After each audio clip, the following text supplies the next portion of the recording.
नमस्कार दोस्तों, मैं मौजूद हूं पंचकुला में। जी हां, किसान आंदोलन को लेकर के चर्चा करने के लिए आज खास मेहमान हैं हमारे साथ हरियाणा प्रदेश कांग्रेस के प्रवक्ता हैं संजीव भारद्वाज जी। आइए चर्चा करते हैं। सर, स्वागत है आपका समाचार के लिए। नमस्कार।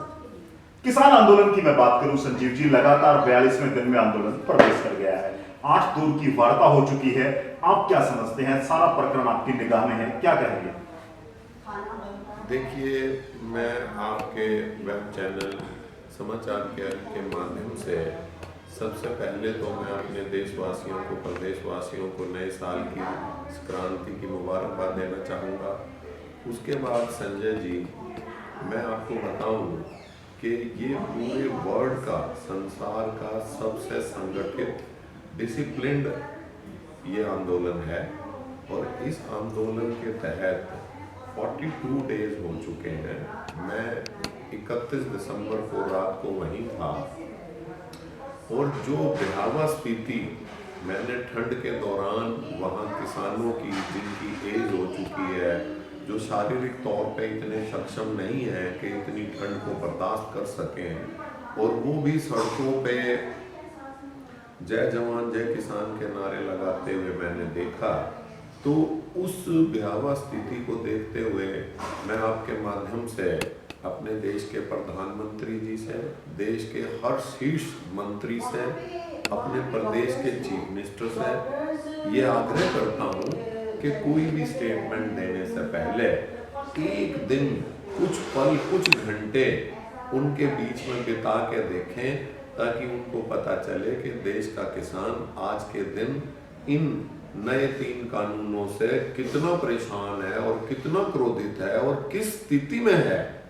ये बात मैं बार बार आपके माध्यम से आग्रह करना चाहूँगा कि प्रधानमंत्री जी को उनके बीच में जाकर देखना चाहिए, मुख्यमंत्री जी को उनके बीच में जाकर उनकी स्थिति और उनकी भावनाओं को देखना चाहिए, ताकि इस जो ये समस्या, जो उनकी डिमांड है, इसका सही तौर पे, मूल तौर पे हल निकल सके। संजीव जी, इस आंदोलन के दौरान 60 जानें जा चुकी हैं, 60 लोग मर चुके हैं।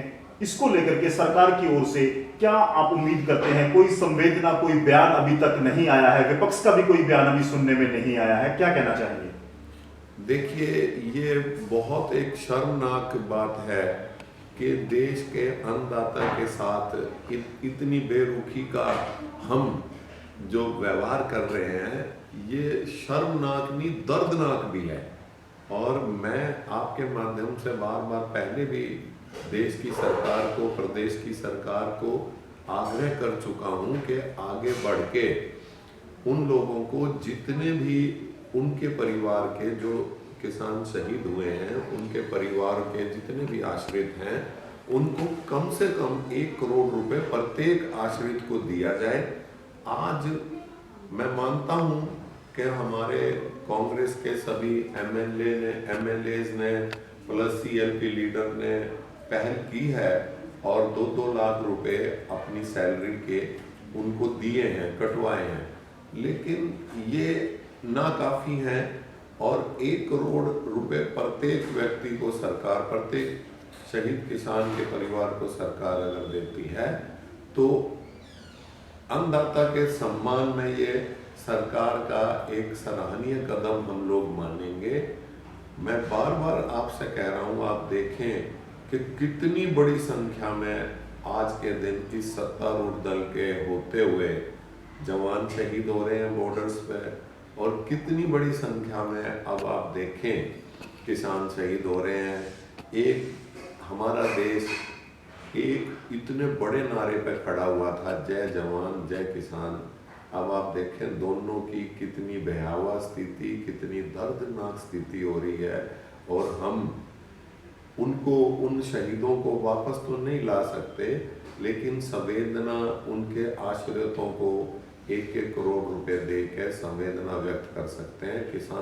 किसानों के लिए संवेदना, किसान जो शहीद हुए हैं उनके लिए संवेदना देते हुए बेविलंब केंद्र सरकार को कदम उठाने चाहिए। चलिए संजीव जी, आपकी पार्टी की जो प्रदेश अध्यक्षा है कुमारी शैलजा जी, लगातार जो जहां जहां आंदोलन है, जहां किसान बैठे उनके बीच में जा रही हैं, और कई रातें भी उन्होंने गुजारी है, जैसा कि मीडिया में प्रचलित है। मैं जानना चाहूंगा कि जिस तरह से बयान आ रहे हैं, कांग्रेस पार्टी अब एक प्रमुख विपक्ष होने के नाते खुल करके किसानों के समर्थन में आ खड़ी हुई है। ये देखिए, कांग्रेस पार्टी का हमारे प्रदेश के अंदर कुमारी शैलजा जी आज के दिन अध्यक्ष हैं और हुड्डा साहब सीएल के लीडर हैं। आप देखें, कांग्रेस पार्टी एक मुख्य विपक्षी दल है प्रदेश के अंदर भी और देश के अंदर भी। और कांग्रेस का कर्तव्य बनता है कि जो भी वर्ग, चाहे वो किसान हो, कर्मचारी हो, चाहे उद्योगपति हो, चाहे और भी कोई वर्ग हो, अगर वो सत्तारूढ़ दल की किसी बात से दुखी है, किसी कानून से आहत है, तो उसके साथ खड़ा हो।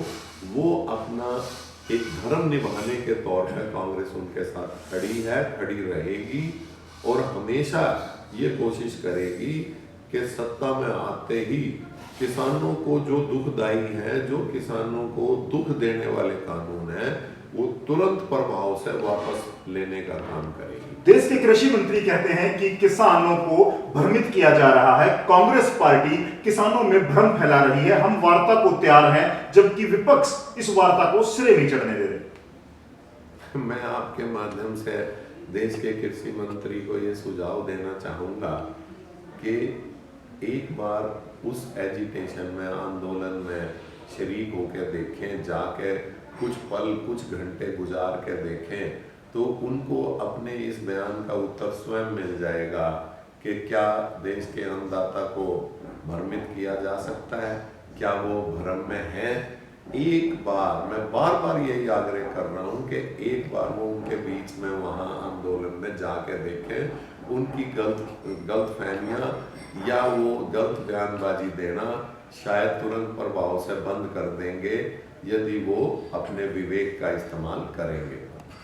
जी हां, बार बार मांग की जा रही है कि जो 60 किसान यहां अपनी जान गंवा चुके हैं, कांग्रेस के प्रवक्ता संजीव भारद्वाज ने एक बार फिर प्रखर आवाज में आह्वान किया है, देश के जो सत्ता पर बैठे लोग हैं उनसे एक आह्वान किया गया है कि वो इन परिवारों को 1 करोड़ रुपए के हिसाब से मुआवजा दें और एक दिन आंदोलन के बीच में जाकर के देखें किन परिस्थितियों में किसान, जो आंदोलनरत किसान है, वो किन परिस्थितियों में यहां बैठे हुए हैं। निगाहें टिकी रहेगी संजीव जी, जो वार्ता है, 9वें दौर की वार्ता है, जिसको लेकर के उम्मीदें भी आई हैं। किसान नेताओं के कुछ बयान आए हैं, उन्होंने कहा है कि सरकार सकारात्मक नजर आ रही है। आपको क्या लगता है, क्या यह वार्ता सिरे चढ़ेगी, फैसला हो पाएगा?